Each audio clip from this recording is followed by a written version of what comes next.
story. We will start first with a opening statement from Coach. Coach, congratulations. Thank you.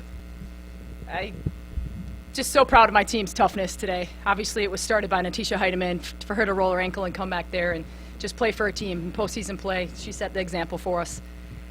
Points in the paint, we had Georgetown had 22. We talked all week that we were going to protect our paint, and everything was going to be cluttered, and we were going to make them jump shooters. So how our team has progressed and how coachable they are in 1 year says a lot about them, and I'm just really proud of the fact that they can follow a game plan much better than they did a year ago, and I just can't say enough about our balance. You know, that's why I just talked to them in the locker room.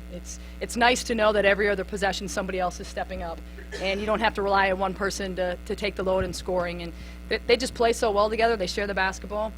They're fun to watch. They're fun to coach. I'm blessed. All right, Coach, thank you. We're going to open it up to questions for the student-athletes first. We have a microphone here. Wireless, please raise your hand if you have a question. We'll start with the student-athletes first. John will come around to you with the microphone if you have any questions for the student-athletes. Danielle, this was career high for you in assists. How have you evolved as a floor general for your team, do you think?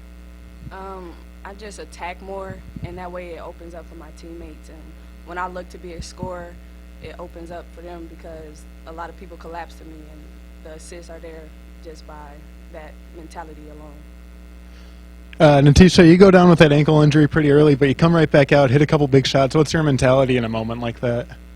We've been talking about toughness all year, and I just, it's a big game, and I want to be in it, and, I just know that my teammates were going to, bring the energy back, and I was ready to go, so we're good.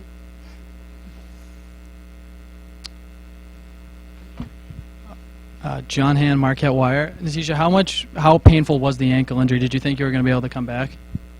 I think that the adrenaline, I knew I was coming back regardless, so either way, I knew I was coming back.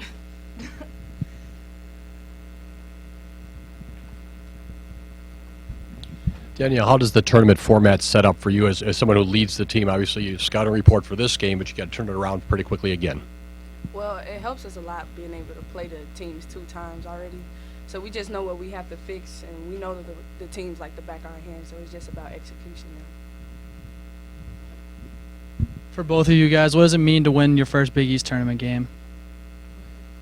I'm excited because last year around this time we were out of the tournament, so I'm excited to get to play Creighton again. For me too, I'm just excited. I want to keep playing. I want to go as far as we can, so I know that this win means a lot to us, and this is just a start. Do we have any other questions for the student-athletes? Okay, great. We'll excuse them first. So Danielle and Natisha, thank you very much. Congratulations. We'll see you tomorrow. We'll let them get out of here and head towards the locker room again. We'll open it up to questions for Coach. And once again, we'll ask you to do the same thing. Raise your hand, and we'll get the microphone over to you. Okay. Adam Shalafood, radio to Paul. You really got out on the Hoyas in transition, 21-14 on the fast break points. Was that part of the game plan going in? It's always part of our game plan. We play fast, and we know that we're at our best when our tempo is flowing and we're not stagnant. So for us, it doesn't matter who we're playing. That's always our pace of play.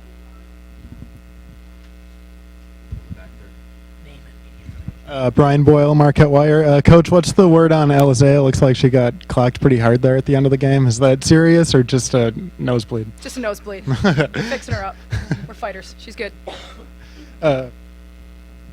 Coach, also, have you talked to Danielle a lot about developing as a facilitator? It seems like the past couple of weeks she's really came into that role strong, and she's getting up to double-digit numbers and assists almost every game, it seems like, recently. Yeah, she's so improved, and I'm so proud of her. We talked at the end of last year about having her go to point guard college. She went to that, and her and I spent a lot of time. We spent a lot of time in the mornings shooting. We spent a lot of time watching film, and I couldn't be more proud of her. She's really developing, and I tell her that she needs to have a general mentality, and she's really starting to take that over. And the team is really responding to her. You can see in huddle she's really trying to direct and lead.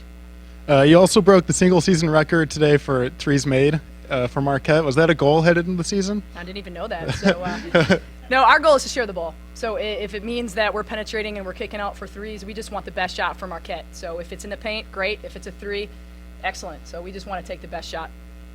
When you guys are playing like you are today, or when you want to play that up tempo offense, when Danielle's playing like that, like she is, how helpful is that for you guys? Yeah, she sets the tone for us, no doubt. So we know when she's pushing tempo, everything is kind of falling into place. Last year, I think it was funny because some of our players were like, "We can't keep up, coach. She's going so fast." And I think they're starting to learn how to play with each other. And you can just see it now. There's so much chemistry on the floor we might have not had even the beginning of this year, and they're really starting to play off each other well. So she sets the tone. She's our X factor, no doubt. When you guys last played Georgetown, they forced you guys to commit a lot of turnovers. Today, early on, it seemed like that was happening again. What is it about that Georgetown defense that is so pesky, and then how are you guys able to correct that in the second half of the game? Yeah, I give a lot of credit to Georgetown. They're a great coach team, and they're really scrappy, and they play really hard. So they get their hands on a lot of loose balls. You know, they get down low, and they just do a phenomenal job with being aggressive and being tough. So for us, we knew that was going to happen. We knew that was going to be part of their game plan. We weathered the storm a little bit, but obviously that's something we'll look at in film going into Creighton game. Coach, two of their highest scorers, Woodard and Adamoka, were held to pretty inefficient shooting nights. What was the game plan to hold them down tonight? Yeah, pack the paint.